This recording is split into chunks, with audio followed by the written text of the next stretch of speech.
Ал балалар, бүгінгі біздің тәрбие сағатымыздың тақырыбы қиындықтан қашпа, сабырлық сақта.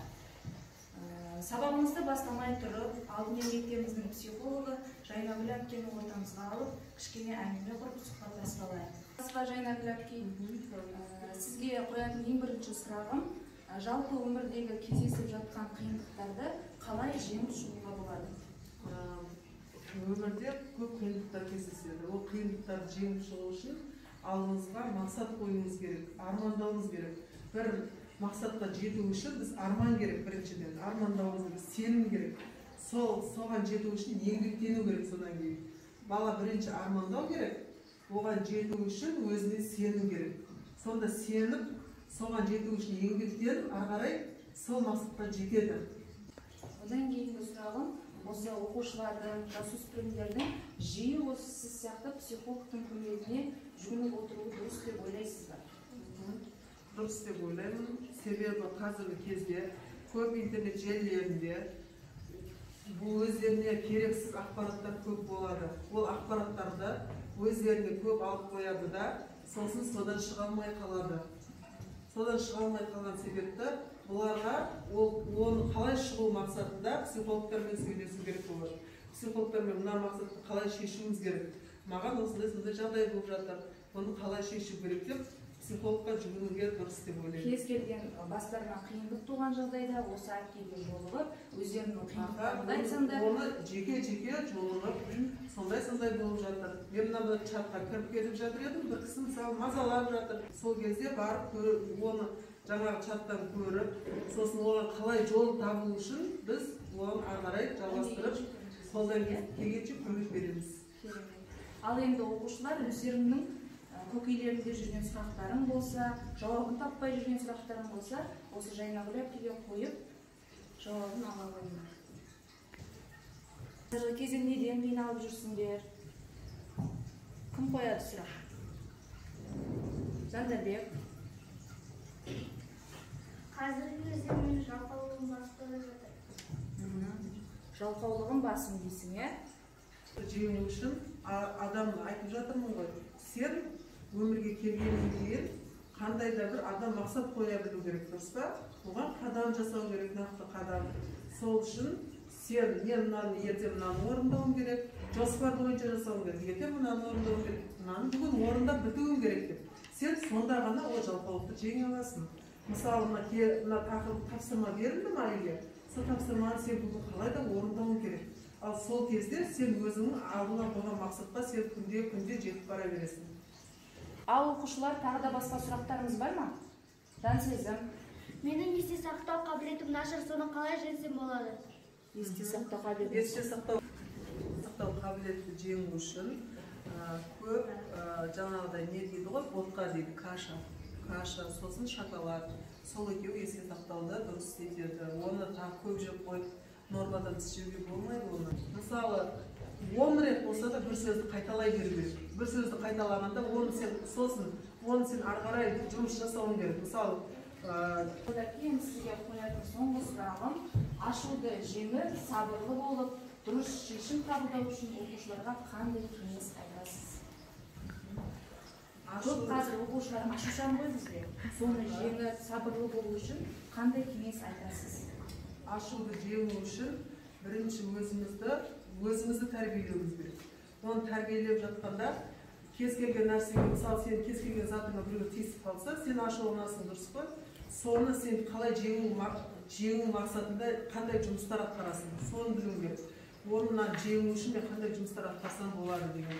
Мысалы, саған біреу кішкене тиіп қалса да қазір сондай не үшін олай болып кетті деп, ол айғай-шуға ұласып, ары қарай үлкен жанжалға басталып кетеді. Сондықтан да сабырлы болу үшін адам өзін кішкене тыныш ұстау керек, тыныш жерде. Сосын кез келген нәрсеге өзін көтеріліп кете беруге болмайды ғой.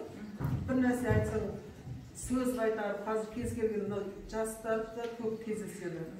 Не болса сөз қайтарып кетеді. Ол сөз қайтару болмайды. Бірінші адам ойлану керек. Кез келген сөзді шешімін табу үшін ойлану керек. Сосын жауап беру керек. Сен мынандай деп, мысалы, сен кішкене біреуін мазақтап қойса да, сен де шығасың, не үшін олай мазақтадың, олай бұлай деп ше. Ал олай қылмау керексің. Сен ол досың ғой, соны кешіре білу керексің. Кез келген нәрсе кешірім сұрай білу керексің. Сол кезде ашуды жеңесің. Кешірім сұрап жүрсең, сабырлы бола бастайсың. Ал сен өзіңнен өзің долданып, жұлқына берсең, ол ары қарай үдеп кетеді. Қатты ашулаған кезімізде, және мен тағы да бір тәжірибеммен бөлісе кетейін, ішімізден 10 рет санауымыз керек. Қатты ашуланып тұрған кезде, ол адамға сөз қайтармай, ішімізден 10 рет санаймыз. Ал одан да қатты ашуланып тұрсақ, одан да көп санап, өзімізді осылай басуымыз керек екен. Жарайды. Мысалы, мен сені жақсы көремін, мен сені жақсы көремін, мен сені жақсы көремін деп 10 рет санасам, ол саған қонады да 10 рет санағанда жақсы көремін, жақсы көремін. Ал одан кешірім сұрағым келіп тұрады мысалы. Бұл жерде сондай сабырлық жаңағыдай ашуды жеңу үшін, сабырлы болу үшін кешірім сұрап тұрсаң, сен өзіңді де жеңесің, бойындағы жағымсыз қасиеттерден де арыласың. Яғни бірінші кешірім сұрасақ, өзіміздегі жаман әдеттерімізді жеңеді екенбіз. Біз одан жеңілмейміз, керісінше жеңеді екенбіз. Жарайды, рахмет сізге жайнағыларды уақыт бөліп, сізбен сұхбаттасып кеткеніңізге. Жақсы. Сау болыңыздар. Сабыр етсең, ісің оңға асады, шүкір қылсаң, жамандықтан қашады. Ал бүгінгі сабағымыздың тақырыбына байланысты балалар, менің ойыма бір әңгіме есіме келіп отыр. Соны сендермен бөлісе кетейін. Ертеде сабыр мен сабырсыздық арасынан қыл өтпес дос болыпты. Сабыр барлығын байыппен ойланып, ақылмен шешетін болыпты.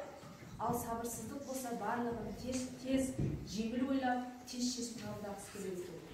Сөйтіп сабырсыздық сабырдан жалығып кетті. Күндердің күнінде сабырды шақырып, сен тасбақа сияқты жай қозғаласың, маған сен сияқты дос ұнамайды, мен сенен гөрі барып ашумен дос боламын деп сабырсыздық кетіп қалыпты. Сабыр өзін сабырға шақырып, жақын досым ғой деп ішінен үндемей, бар сөзін ішіне алып қала беріпті. Сөйтіп сабыр ақылмен дос болыпты. Арадан жылдар өтті. Сабыр мен сабырсыздық тағы да кездесіп қалыпты. Сол кезде сабыр сабырсыздыққа. Ал досым енді жайбасар тасбақа сияқты досымнан құтылып, өмірің жақсы өтіп жатыр ма депті. Сол кезде сабырсыздық жерге қарап, бір деп күрсініпті де, менің сөзімді ашу ешқашан көтерген емес. Мен не айтсам да маған аптығып, ашуына мініп, қаһарына мініп, маған жекіп тастайды. Ал мен де оған сабырсыздық танытып, кері бұрылып, екеуміздің тыныш өткен бір күніміз болмады депті. Ал сенің өмірің менсіз қалай өтіп жатыр депті. Сонда сабыр айтыпты. Мен ақылмен дос болғалы, ешкімнің көңілін қалдырмай, бар адамзаттың барлығын разы қылып жүрміз депті. Осылай әңгіме айтып тұрған кезде сырттан ашу әңгімелерін естіп, өзінің досының сатқындығына ашуланып, қаһарына мініп, өзінің қанжарын алып, сабырсыздыққа қарай, сабыр ашуды сабырға шақырып, оны әрең басып, сабырсыздықты құтқарып қалады. Сөйтіп сабырсыздықты өздерінің қатарларына қосып алады. Ашу жападан жалғыз өзі қала беріпті. Оған жаңа шыған ақыл келіп, өзінің ақылын айтып, өз қатарларына қосылуын айтыпты. Осыдан болар ашу дұшпан, ақыл дос, ақылыңа ақыл қос деген мақалдар осыдан шыққан екен. Сол уақыттан бастап адам бойында сабыр мен ақыл, сабырсыздық пен ашу, осы қасиеттердің барлығы адам бойында кездесетін болыпты. Бірақ та адамның осы қасиеттердің қайсысы үстемдік етуі адамның өзіне байланысты. Ал енді осы 4 қасиет бізде сабыр мен ақыл, сабырсыздық пен ашу. Осы 4 қасиеттің қайсысы сендерде басым деп ойлайсыңдар? Кім өз ойын айтады? Еркін микрофон әр сақылы өз ойымызды жеткізейікші балалар. Жансезі. Менде сабыр, өйткені мен осы ағылшын тілін баста ештеңе білмейтін едім. Мен сөйтіп ата-анама барып айттым, мен осындай ағылшын тілін білмеймін, мен осыны оқығым келеді, мен ағылшынша жақсы сөйлегім келеді деп ата-анама айттым. Жарайды, мен сені қатыстырамын деп ата-анам екеуі мені ағылшын курсы жаздырды. Мен оны сабырлықпен күтіп, мен сабырлықпен оны оқып жүрдім. Бәрін үйренгім келгендіктен мен сабырлы болып, бәрін тез үйрене бастадым. Одан кейін осы 5-ші сыныпқа келгенде, осы сабырлығымның арқасында мен осы ағылшын тілін жақсы үйрендім. Керемет, жарайсың жақсы. Оқушылар тағы кім жауап береді? Қандай қасиеттер басым екенін білеміз бе өзімізде? Өз-өзімізді танимыз ба? Шырын? Менде ашушаңдық бар. Ашушаңдық басым, иә сенде? Оны қайдан байқадың? кейде ашуланамын. Әке менің заттарымды алғанда ашуланамын. Тағы өзіңнің ойыңдағыдай болмай қалған жағдайларда ашуланасың ба? Ашуланамын. Кейде дәптерім жоқ кезде ашуланамын.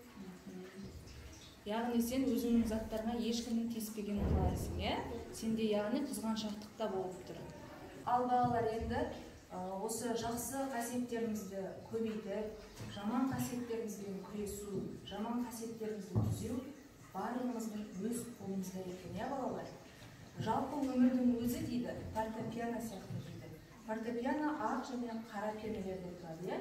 Ол жердегі ақ пернелер біздің өміріміздегі қуанышты, жеңіске жеткен бақытты сәттеріміз, иә?